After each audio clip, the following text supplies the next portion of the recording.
স্বাগত ডিপসি সংবাদে, আপনাদের সাথে আছে আমি সুনন্দা রায়চৌধুরী। এবার জানাবো খবরের বিস্তারিত। জীবন সুন্দর, জীবন মানেই বেঁচে থাকার আনন্দ। তবে সেই জীবনের বেশিরভাগ সময় যদি কেটে যায় কারাগারে, তাহলে সেই জীবনের কি অর্থ থাকে? এমনই এক কারাবন্দী জীবন পার করেছেন ফিলিস্তিনি নাগরিক নায়েল বারগুতি। টানা যার ৩৪টি বছর কেটেছে ইসরায়েলি কারাগারে। সম্প্রতি কারাগার থেকে মুক্তি পেয়ে প্রিয়তমা স্ত্রীর জন্য দ্বিতীয়বার পাঠিয়েছেন বিয়ের আংটি। বিশ্বের সবচেয়ে দীর্ঘ সময় জেলে কাটানো ব্যক্তি ফিলিস্তিনি নাগরিক নায়েল বারগুতি, যার জীবনের বেশিরভাগ সময় কেটেছে বন্দি চার দেয়ালে। ৪৫ বছর থেকেছেন ইসরায়েলি কারাগারে। এর মধ্যে টানা ৩৪ বছর ছিল জেল জীবন। আর এজন্য বিশ্বের সবচেয়ে দীর্ঘ সময় কারাগারে থাকা রাজনীতিবিদ হিসেবে ২০০৯ সালে গিনেস ওয়ার্ল্ড রেকর্ডসে উঠেছে তার নাম। নায়েল বারগুতি ১৯৫৭ সালের ২৩ অক্টোবর জন্মগ্রহণ করেন রামাল্লার উত্তরে ফিলিস্তিনি গ্রাম কোবারে। ফিলিস্তিনে ব্রিটিশ ও ইসরায়েলি দখলদারদের বিরুদ্ধে লড়াইয়ে শামিল হওয়া ঐতিহ্যবাহী একটি পরিবারে জন্ম তার। তবে বারগুতির বাবাও ব্রিটিশ বাহিনীর হাতে আটক হয়েছিলেন।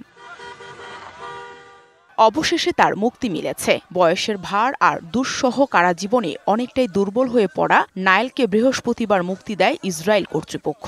মুক্তির পর মিশরে পৌঁছেছেন তিনি। আর এই মুক্তির সাথে জড়িয়ে আছে কত শত আনন্দ আর প্রিয়জনের অশ্রু। তবে আলোচিত এই ফিলিস্তিনি ঘটিয়েছেন এক অবাক কাণ্ড। বন্দি জীবন থেকে মুক্তি পেয়েই প্রাণপ্রিয় স্ত্রীকে দ্বিতীয়বার বিয়ের জন্য পাঠিয়েছেন আংটি। তাতে খোদাই করা আছে দুজনের নামও। ও আমার জন্য আবারও বিয়ের আংটি পাঠিয়েছে। আমাদের বিয়ের সময় যে আংটি ওর হাতে ছিল সেটা কারা কর্তৃপক্ষ কেড়ে নিয়েছিল। নায়েল বেঁচে আছে, এটা আমার জন্য খুবই খুশির খবর। এই আংটি আমাদের ভালোবাসার প্রতীক। নায়েল বারগুতির স্ত্রী ইমান নাফি আংটি হাতে পেয়ে অশ্রুসিক্ত হয়ে পড়েন। বলেন, এটা আমাদের ভালোবাসার প্রতীক। এত বছর পরও স্বামীর অপেক্ষায় ঘর সাজিয়ে নতুন পোশাক পরে আছেন নাফি। এ যুগে এমন ভালোবাসা চোখে পড়ার মতো। বিশ্ববাসীর কাছে দৃষ্টান্ত হয়ে থাকবে এই আবেগ, প্রেম আর ভালোবাসার গল্প। Nahida Rinthi, DBC news desk. দেশে ভোটার সংখ্যা ১২,৩৬,৩২,২৭৪। এর মধ্যে পুরুষ ভোটার ৬,৩৩,৬১,৬১৫ এবং মহিলা ভোটার ৬,৩,৬৯,৬৬৫ জন। জাতীয় ভোটার দিবসের উদ্বোধন অনুষ্ঠানে এ তথ্য জানান প্রধান নির্বাচন কমিশনার। এ সময় অবাধ ও সুষ্ঠু নির্বাচনের প্রতিশ্রুতি ব্যক্ত করেন তিনি। তোমার আমার বাংলাদেশে ভোট দেব মিলেমিশে প্রতিপাদ্যে দেশে সপ্তমবারের মতো জাতীয় ভোটার দিবস উদযাপন হচ্ছে। এ উপলক্ষে সকালে বর্ণাঢ্য র্যালির আয়োজন করে নির্বাচন কমিশন। র্যালিটি নির্বাচন ভবনের সামনে থেকে পর্যটন অফিস পর্যন্ত গিয়ে আবার ফিরে আসে। জাতীয় ভোটার দিবস উদযাপন উপলক্ষে কেন্দ্রীয়ভাবে ঢাকাতে নির্বাচন কমিশনের সচিবালয় এবং মাঠ পর্যায়ে থানা বা উপজেলা, জেলা ও আঞ্চলিক নির্বাচন অফিসগুলোতে বিভিন্ন কর্মসূচি গ্রহণ করা হয়েছে। ভোটাধিকার সম্পর্কে জনসচেতনতা বাড়ানোর লক্ষ্যে ২০১৮ সালের ২রা মার্চ থেকে দিনটি পালন করে আসছে নির্বাচন কমিশন। আজকের দিনের ২রা মার্চ ২০২৫ তারিখে আমাদের ভোটার সংখ্যা দাঁড়িয়েছে ১২,৩৭,৩২,২৭৪। নির্বাচন ভবনে চলছে ভোটার দিবসের আয়োজন। সেখানে আছেন সহকর্মী বিজন কুমার দাস, যুক্ত হচ্ছি তার সাথে।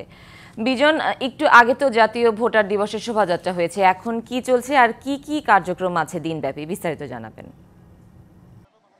দেখুন, তুমি আমি মিলেমিশে বাংলাদেশে ভোট দিব মিলেমিশে এমন একটি প্রতিপাদ্য নিয়ে আজকে সপ্তমবারের মতো তারা ভোটার দিবস তারা উদযাপন করলেন। কিছুক্ষণ আগে শুরু হয়েছে বিষয়টি। আমরা দেখছি যে র্যালি শেষে ভিতরে বেসমেন্ট যে একটি অডিটোরিয়াম আছে, এখানে প্রধান নির্বাচন কমিশনার এবং অন্যান্য কমিশনার যারা আছে তারা একটি আলোচনা অনুষ্ঠান আয়োজন করেছেন। এখানে বিশেষ অতিথিরা আছেন। এছাড়া ইউরোপীয় ইউনিয়ন সহ বিভিন্ন সংস্থার লোকজন এখানে আসবেন এবং আমরা যতটুকু জানতে পেরেছি আলোচনা সভায় বৈষম্য বিরোধী ছাত্রনেতারা যারা আছে তাদেরকে আমন্ত্রণ জানানো হবে এবং সেই আলোচনাটা কিছুক্ষণ পরে 11টার পরপরই আলোচনা অনুষ্ঠান শুরু হবে এমনটা আমরা জানতে পেরেছি। এছাড়া শুধু প্রধান নির্বাচন কার্যালয়ে সেটিই নয়, এছাড়া ঢাকার বাইরেও জেলা উপজেলা পর্যায়ে নির্বাচন কমিশনার অফিস যেখানে আছে সেখানকার ভোটার সচেতনতা বাড়ানোর জন্য তারা এই দিবসটি একযোগে তারা পালন করছেন। যেমনটি জানিয়ে রাখি যে কিছুক্ষণ আগে প্রধান নির্বাচন কমিশনার উনি হালনাগাদ ভোটার তালিকা আমাদেরকে জানিয়েছেন। তিনি বলছেন যে এবার 12,37,00,000 বেশি ভোটার করা হয়েছে। এর মধ্যে পুরুষ ভোটারের কথা বলছেন উনি 6,33,00,000 এবং নারী ভোটার 6,03,00,000 বেশি। এর মধ্যে যারা তৃতীয় লিঙ্গের ভোটার হয়েছেন প্রায় 1,000 কাছাকাছি, 955 জনের মতো, এই তথ্যটি আমাদেরকে জানিয়েছেন এবং উনি অবাধ সুষ্ঠু নির্বাচনের প্রতিশ্রুতি তিনি দিয়েছেন।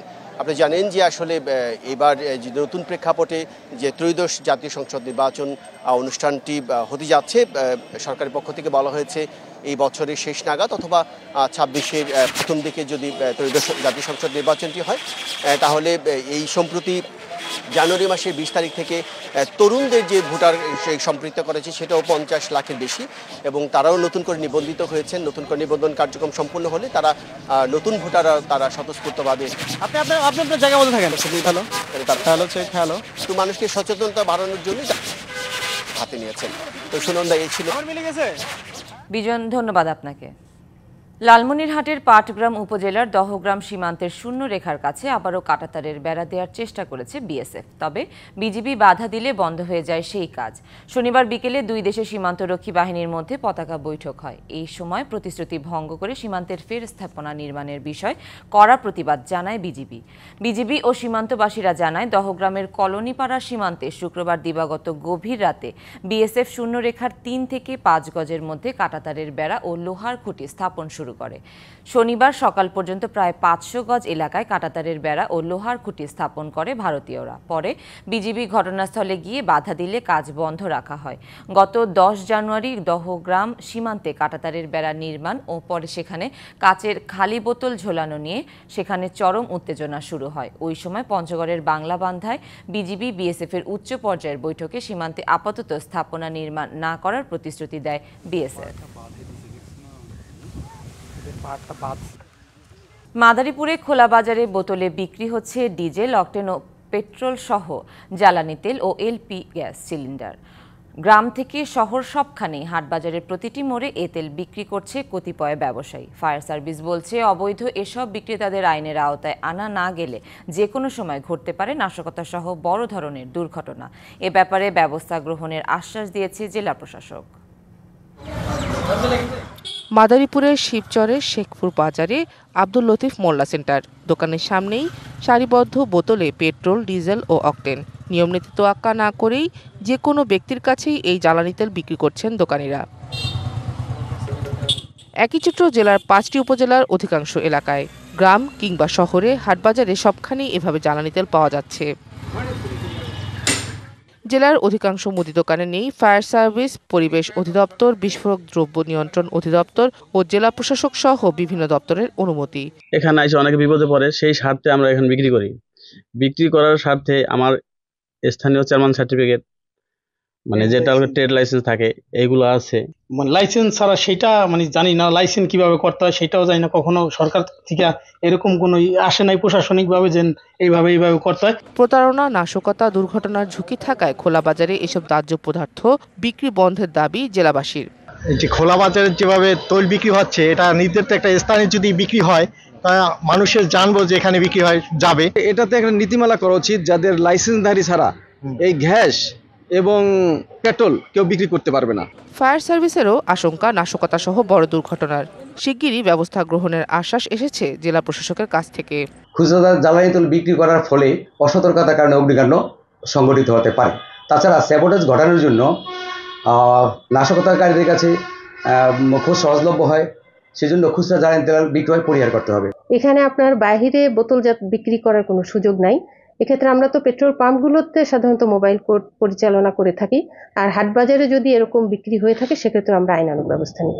জেলার 5টি উপজেলায় বৈধ 17টি পাম্পের মধ্যে 12টি পাম্পের এবং এলপিজি গ্যাস সিলিন্ডারের 28 জনের মধ্যে 18 জন ডিলারের ফায়ার সার্ভিসের অনুমতি আছে। আর অবৈধভাবে খুচরা বাজারে তেল ও এলপিজি গ্যাস বিক্রির দোকানের সংখ্যা কয়েকশো। DBC news desk. এখনও পোড়াক্ষত না শুকালেও সাজেকে যাচ্ছেন পর্যটকরা। পোড়া চিহ্ন দেখে মন কাঁদলেও সাজেকের প্রকৃতি দেখে মুগ্ধ হচ্ছেন তারা। এতে ব্যবসায়িকভাবে ঘুরে দাঁড়ানোর প্রত্যাশা করছেন পর্যটক খাতের সাথে জড়িতরা। মেঘ পাহাড়ে লুকোচুরি দেখতে ভ্রমণ পিপাসুদের পছন্দের প্রথম দিকেই থাকে মেঘের রাজ্য সাজেক। কয়েকদিন আগে ভয়াবহ আগুনে পুড়ে যায় এই পর্যটন কেন্দ্রের কটেজ, রিসোর্ট, রেস্তোরাঁ সহ প্রায় শতাধিক স্থাপনা। আগুন লাগার পর সাজেক ভ্রমণে পর্যটকদের নিরুৎসাহিত করে জেলা প্রশাসন। এতে পর্যটক শূন্য হয়ে পড়ে সাজেক। এই ভ্রমণ কেন্দ্রের প্রায় 4 ভাগের 3 ভাগ অক্ষত থাকলেও আর্থিক ক্ষতির মুখে পড়েন সবাই। পর্যটক না আসায় লোকসানের শঙ্কা দেখা দেয় ব্যবসায়ীদের মধ্যে। তবে পরিস্থিতি স্বাভাবিক হতে শুরু করেছে। সাজেকে বাড়ছে পর্যটক সমাগম। ভ্রমণ পিপাসুরা পোড়া স্থাপনা দেখে মন খারাপ করলেও প্রকৃতির অপরূপ সৌন্দর্য দেখে অনুভব করছে প্রশান্তি। সাজেকে আসলে মূলত আসা হয় আসলে মেঘকে প্রশাসন যখন আমরা দেওয়া হয়েছে যে এটা খুলে দেওয়া হয়েছে তখন আমরা সিদ্ধান্ত নিই না আমরা এখন আসলাম, দেখলাম মোটামুটি খুব একটা ইফেক্ট পড়ে নাই, কারণ এখানে দর্শনার্থী অনেক আছে। আগুন লাগার পর আবারও পর্যটক আসতে শুরু করায় খুশি স্থানীয় ব্যবসায়ীরা। পর্যটকদের জন্য সব প্রস্তুতির কথা জানান তারা। তাৎক্ষণিকভাবে যে পর্যটকের যে শূন্যতা হওয়ার কথা বা একটা ব্যাপারটা উঠেছে সেই জিনিসটা দূর হয়ে গেছে। অলরেডি ভালো সংখ্যক পর্যটক বা আমরা অলরেডি সাজেকে লক্ষ্য করছি। অগ্নিকাণ্ডের ফলে, নিরুৎসাহিতের ফলে এগুলি তো অবশ্যই এখানে শুধু আমার ক্ষেত্রে না, অনেক দেশের ক্ষেত্রে এগুলি একেবারে টুরিস্টরা কমে গেছে, কারণ তাদেরকে অনেক আগে থেকে এগুলি বাতিল করতে হয়েছে। প্রতি বছর লাখো পর্যটকের সমাগম ঘটে সাজেকে। TVC news desk. ভালো নেই দেশের বেশিরভাগ মসজিদের ইমাম মুয়াজ্জিনরা। বছরের পর বছর যায়, বাড়ে না বেতন। রাজধানীতে 8 থেকে 12,000 টাকা বেতন বেশিরভাগ ইমামের। মুয়াজ্জিনদের বেতন আরও কম। আর গ্রামগঞ্জের কথা তো বলাই বাহুল্য। দ্রব্যমূল্যের ঊর্ধ্বগতিতে সংসার চালাতে হিমশিম ইমাম মুয়াজ্জিনরা। মুহাইমিনুল খান অপুর প্রতিবেদন। আব্দুস সালাম রাজধানীর তেজগাঁও দক্ষিণ কুনিপাড়া আলেক জামে মসজিদের মুয়াজ্জিম হিসেবে কাজ করছেন 5 বছর ধরে। ফজর থেকে এশা 16 ঘন্টার বেশি সময় কাটে তার এই মসজিদে।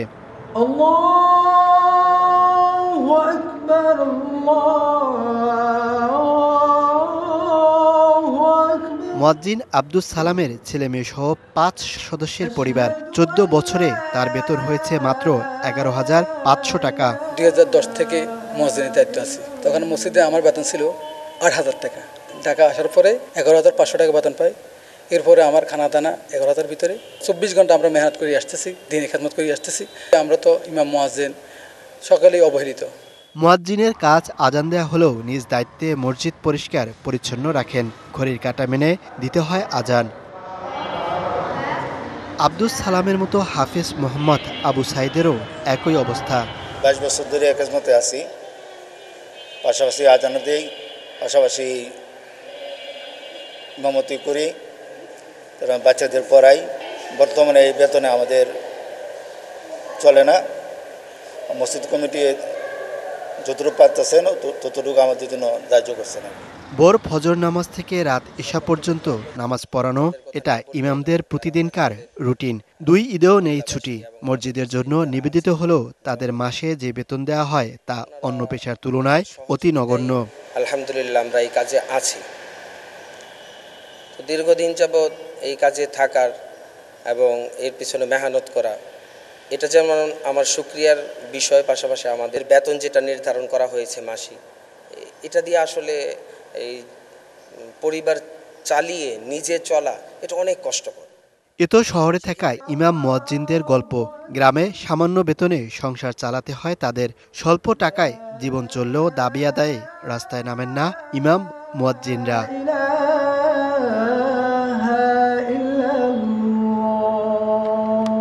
Muhaiminul Khan Apu, DBC news, Dhaka. আজ থেকে শুরু হলো পবিত্র মাহে রমজান। একই সাথে রাজধানীর জুড়ে শপিং মলগুলোতে কেনাকাটায় ব্যস্ততা শুরু করেছে নগরবাসীর। অবাঞ্ছিত ভিড় ও যানজট এড়াতে রমজানের শুরুর দিক থেকেই মার্কেটমুখী ক্রেতারা। অনেকের কাছে ঈদের কেনাকাটা মানে ক্রেতা বিক্রেতার ভিড়ভাট্টা। হাজার পছন্দের মাঝে নিজের পছন্দসই জিনিস কেনার যুদ্ধ।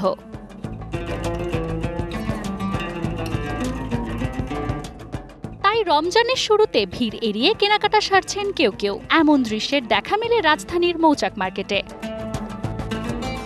রোজা রেখে ক্লান্ত শরীর নিয়ে পরিবারের সবার জন্য কেনাকাটা করা কষ্টসাধ্য, তাই রোজার শুরুর দিনগুলোকে বেছে নিচ্ছেন ক্রেতারা। আজকে প্রথম রমজান, যার কারণে ইফতারির আগে আসা। ভোগান্তির থেকে বাঁচার জন্য আর কি বেবিকে নিয়ে আর কি ফার্স্ট টাইম আসছি আজকে। রিজনেবল প্রাইসে পাওয়া যায় তাই ফ্রেন্ডের সাথে এখন আসা। 2টা কুর্তি কিনছি, একটা প্যান্ট কিনছি, আর দেখি নিজের মতো কি করে কেনা যায়। ইফতার ও সেহরির নানা আয়োজনে ব্যস্ততার মাঝে সময় স্বল্পতার কারণেও রমজানের শুরুর দিকে দোকানমুখী ক্রেতারা।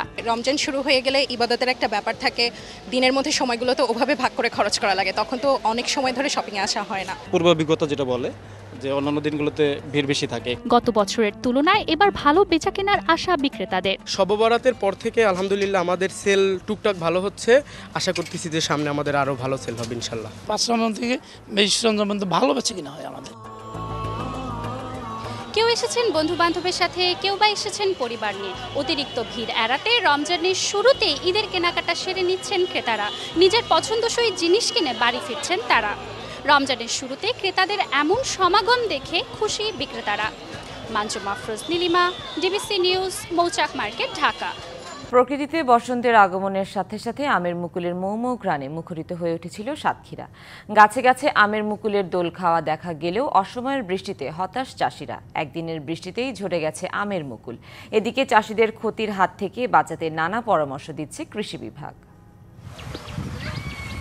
গেল বছর সাতক্ষীরার অধিকাংশ বাগানে আশানুরূপ আমের মুকুলের দেখা মেলেনি, তবে এবার দ্বিগুণ মুকুল আশায় হাসি ফুটেছিল চাষিদের মুখে। কিন্তু অসময়ের বৃষ্টিতে চাষিদের সেই হাসি পরিণত হয়েছে বিষাদে। মাত্র একদিনের বৃষ্টিতেই ঝরে গেছে অধিকাংশ গাছের মুকুল, সেই সাথে বেড়েছে পোকার আক্রমণ। খরচ উঠবে কিনা তা নিয়েই চিন্তায় বাগান মালিকরা। তবে ভালো দাম পেলে এবং বাইরে রপ্তানি চালু থাকলে ক্ষতি পুষিয়ে নেওয়ার আশা চাষিদের। বৃষ্টি হয়েছে, হওয়ার পরে এই হাবর পোকায় পুরো বইল কালো করে ফেলাইছে। দেখেন একটা বইল নাই, আমাদের লক্ষ লক্ষ টাকার বাগান কিনা এই আমাদের লস হয়ে যাচ্ছে। গাছে মুকুল প্রচণ্ড পরিমাণ আইছিল, কিন্তু ওই বৃষ্টি হওয়ার কারণে মুকুলগুলো ঝরে গেছে, এই জন্য ফলন এবার কম। বৃষ্টির কারণে আমাদের সমস্ত গাছে হাপর পোকা লেগে আমের বইলগুলো ক্ষতিগ্রস্ত হয়ে গেছে। আশা করি আমার বাগানে ফল ভালো, 10-12 লাখ 14 লাখ বেচাকেনা হল হতেই পারে। চাষিদের নানা পরামর্শ দেওয়ার কথা জানালেন কৃষি কর্মকর্তা। কৃষকদের জন্য সুযোগ বৃদ্ধি করা যায় এবং এই আমের উৎপাদন কীভাবে বৃদ্ধি পায় এবং সারা বিশ্বের মানুষ সাতক্ষীরা আম যেন খেতে পারে, সেই লক্ষ্য নিয়ে আমরা কাজ করে যাচ্ছি। এবছর জেলায় আমের চাষ হয়েছে 4118 হেক্টর জমিতে। আম উৎপাদনের লক্ষ্যমাত্রা নির্ধারণ করেছে 50 থেকে 60,000 metric ton. DBC news desk. চিনিকল বন্ধ থাকায় গাইবান্ধায় আখ চাষিরা ঝুঁকেছেন গুড় উৎপাদনে। এখানে উৎপাদিত গুড় যাচ্ছে সারা দেশে। বাজারে চাহিদা থাকায় কৃষক দামও পাচ্ছে ভালো।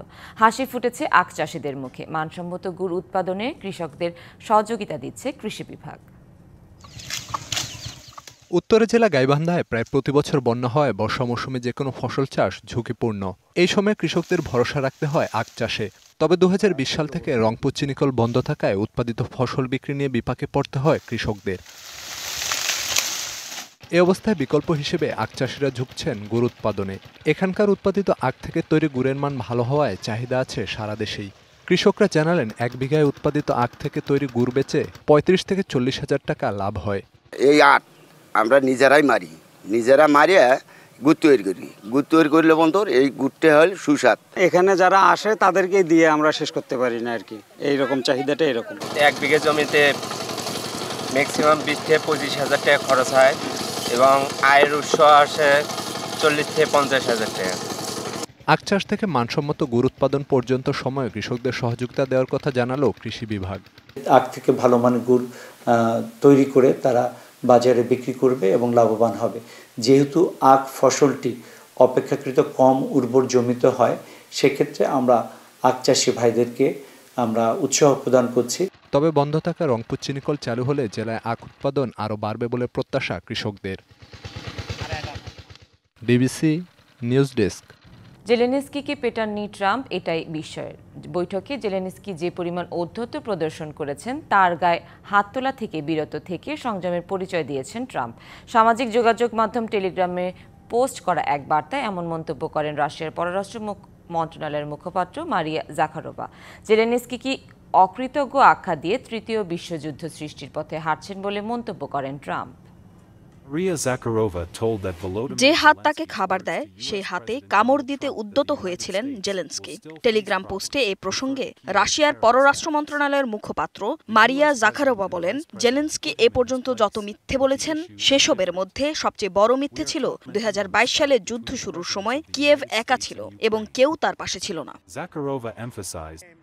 জেলেনস্কিকে অকৃতজ্ঞ আখ্যা দিয়ে তৃতীয় বিশ্বযুদ্ধ সৃষ্টির পথে হাঁটছেন বলে মন্তব্য করেন ট্রাম্প। বৈঠক শেষে নিজের মালিকানাধীন সামাজিক যোগাযোগ মাধ্যম ট্রুথ সোশ্যালে দেওয়া এক পোস্টে ট্রাম্প লেখেন, যুক্তরাষ্ট্র যুক্ত থাকলে প্রেসিডেন্ট জেলেনস্কি শান্তির জন্য প্রস্তুত হন বলে আমি নিশ্চিত। বৈঠকে জেলেনস্কি বলেন, যুদ্ধবিরতি চাইলেও পুতিনের সঙ্গে কোনো আপোষে যেতে চান না তিনি। পুতিনের নাম উল্লেখ করে তাকে খুনি হিসেবে আখ্যা দেন জেলেনস্কি। পুতিনের বিষয়ে ট্রাম্পের নমনীয় অবস্থানেও সমালোচনা করেন জেলেনস্কি। ইউক্রেনের খনিজ সম্পদে যুক্তরাষ্ট্রের নিয়ন্ত্রণ নিয়ে গতকাল দুই রাষ্ট্রনেতার মধ্যে চুক্তি সইয়ের কথা ছিল। তবে চুক্তি সই হওয়ার আগেই জেলেনস্কিকে হোয়াইট হাউস থেকে বের হয়ে যেতে বলা হয়। নির্ধারিত যৌথ সংবাদ সম্মেলনও বাতিল করার কথা জানায় হোয়াইট হাউস। যুক্তরাষ্ট্রের প্রেসিডেন্ট ডোনাল্ড ট্রাম্পের সঙ্গে উত্তপ্ত বাক্য বিনিময়ের পর দেশটির সঙ্গে নিজের সম্পর্ক ঝালাই করে নেওয়ার আশা ব্যক্ত করেছেন ইউক্রেনের president Volodymyr Zelensky. Tumpa Tarafdar, DBC news desk. মার্কিন প্রেসিডেন্ট ডোনাল্ড ট্রাম্পের কাছে কাঙ্ক্ষিত সমাধান না পেলেও যুক্তরাজ্যের প্রধানমন্ত্রী কিয়ার স্টারমার সাদরে গ্রহণ করেছে ইউক্রেনের প্রেসিডেন্ট ভলোদিমির জেলেনস্কিকে। লন্ডনের 10 নং ডাউন স্ট্রিটে জেলেনস্কি উষ্ণ সংবর্ধনা দেয়া হয়েছে। স্টারমার জেলেনস্কির পাশে থাকার প্রতিশ্রুতি দিয়েছেন, কথা দিয়েছেন প্রায় 3 বিলিয়ন ঋণের সামরিক সহায়তা দেওয়ার জন্য। এই চুক্তিকে সই করেন যুক্তরাজ্যের অর্থমন্ত্রী র্যাচেল রিস। বৃহত্তর ইউরোপীয় প্রতিরক্ষা বাড়ানোর পাশাপাশি রাশিয়া ইউক্রেন যুদ্ধ বন্ধের লক্ষ্যে রবিবার একটি শীর্ষ সম্মেলনের আয়োজন হচ্ছে যুক্তরাজ্যে। এতে যোগ দিচ্ছে জেলেনস্কি। স্টারমার বলেন, তিনি গর্বিত যে তার দেশের জেলেনস্কির মতো একজন বন্ধু রয়েছে। এছাড়া যতদিন প্রয়োজন ইউক্রেনের পাশে থাকার আশ্বাস দেন তিনি।